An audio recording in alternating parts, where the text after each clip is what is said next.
Mr. MB333 is on his channel right now announcing tornado warnings, and I'm getting a channeling about it. And that channeling led me to, so I'm getting some details about my sacred wedding and my family and things like that. And here comes the bride.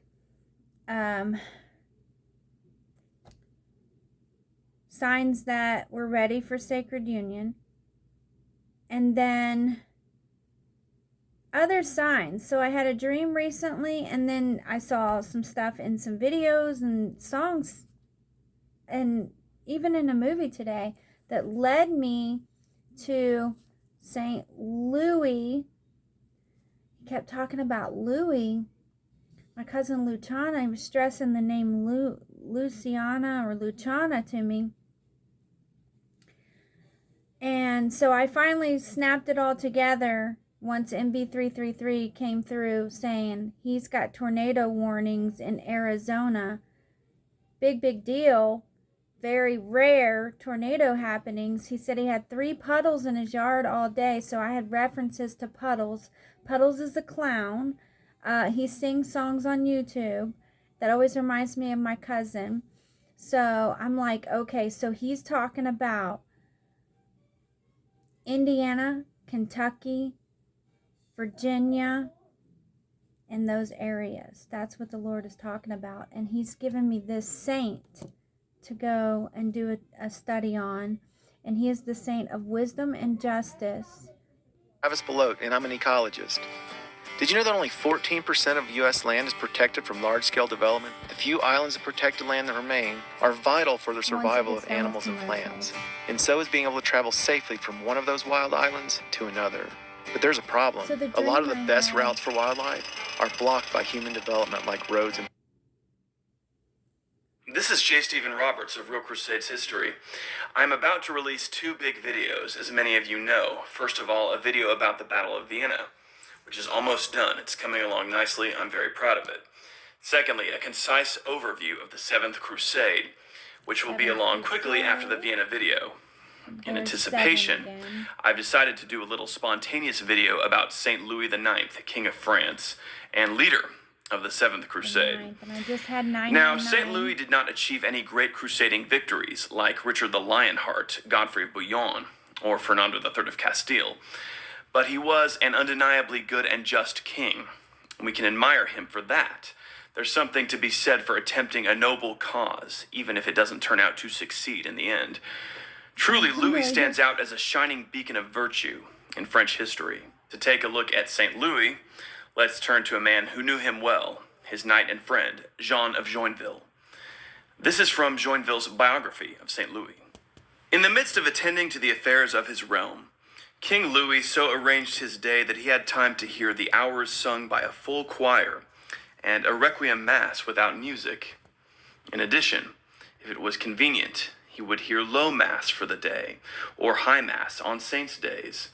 Every day after dinner he rested on his bed, and when he had slept and was refreshed, he and one of his chaplains would say the office for the dead privately in his room.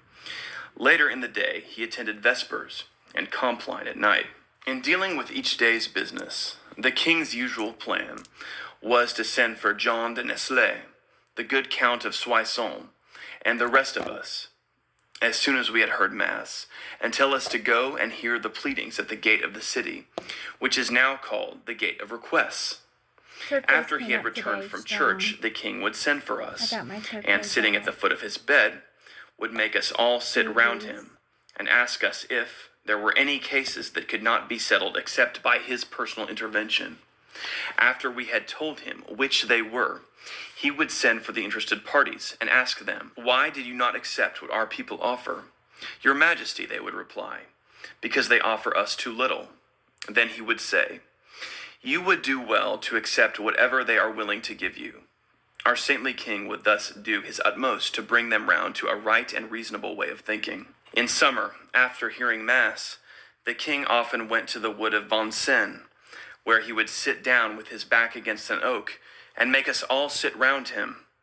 Those who had any suit to present could come to speak to him without hindrance from an usher or any other person. The king would address them directly and ask, "Is there anyone here who has a case to be settled?" Those who had one would stand up. Then he would say, "Keep silent, all of you, and you shall be heard in turn, one after the other." Then he would call Pierre de Fontaine and Geoffrey de Villette, and say to one or other of them, "Settle this case for me." If he saw anything needing correction in what was said by those who spoke on his behalf or on behalf of any other person, he would himself intervene to make the necessary adjustment.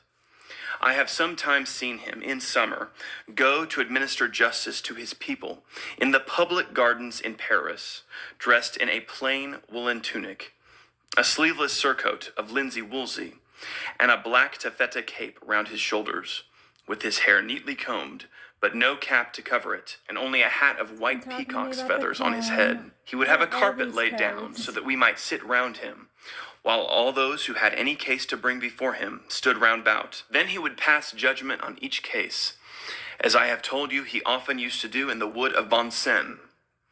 I saw the king on another occasion, at a time when all the French prelates had said they wished to speak with him, and he had gone to his palace to hear what they had to say.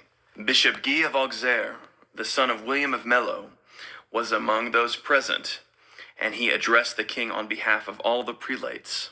"Your Majesty," he said, "the lords spiritual of this realm here present have directed me to tell you that the cause of Christianity, which it is your duty to guard and defend, is being ruined in your hands."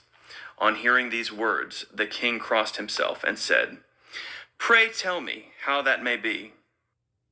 Let's talk about BetterHelp.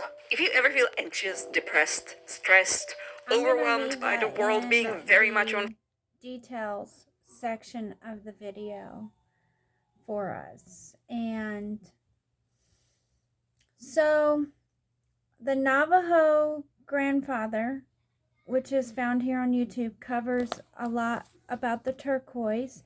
Cherokee's coming up. My cousin and I are coming through with the Cherokee energy at this time, and this tornado speaks to that. Those of you that are familiar with the Cherokee symbols and codes, those are coming up. So, and now this saint.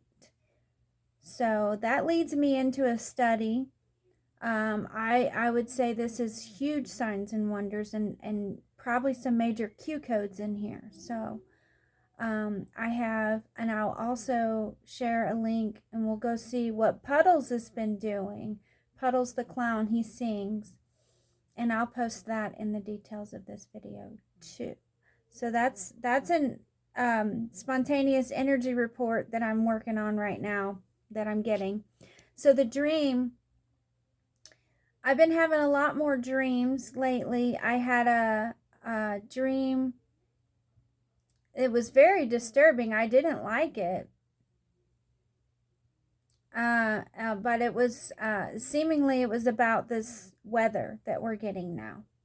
So in the dream, basically the boy, there's a young boy, he's like a teenage boy. It's like he took his parents' car out, or he did something, maybe like that. That's my guess, because this kid gets beaten down. He's being kicked and hit and everything, and it seems like it's his own dad in heaven, and some buddies who are just wailing on this kid who's laying in the grass, and the other kid is walking away with like his dad or whoever, and he's all sad and everything, and I could see him clearly, and he had these like charcoal gray jeans on. And he says to me, like, I guess telepathically or somehow he's telling me, well, my parents lost $65,000. And I'm like, wow, that's messed up. And then I snapped awake. So now there's codes coming through about that dream with this tornado event. So it was a random dream. I have no idea what it meant or who these people were. But now that I'm hearing about this tornado event, I'm like, watch out, because You could be about to get a Louisiana ass kicking in Arizona. And I don't know what's up with that, but Arizona is the root chakra location in the United States, and that's 2 major ley lines in the United States that God is focused on at this time, and I saw that earlier. God is setting foot down on his ley lines, and he has set foot down on the United States. That's basically what it is, and this is the confirmation coming through. So I shared the song where I saw that. There's a 10-pane window where I saw this boot, and it's the Sting song. It has something to do with money at the end of the video. So, Q codes, basically. Much love and light, guys. I'll share anything else I get on this in the details. Unless I really feel like I need to do another video, then I will. So prayers up, and my prayers and love are with all of you. Also, message her that I'm hidden anyway, so growing the channel, I'm hidden. I get it. I'm hidden from public eyes and things like that. Thank you, God. By God. God himself telling me I'm hiding you from public eyes. Until I'm ready to be come out in some way. I don't know, but that's what he's doing. He says I don't look my best. No, really? Okay. So that's all. Love you guys. Bye.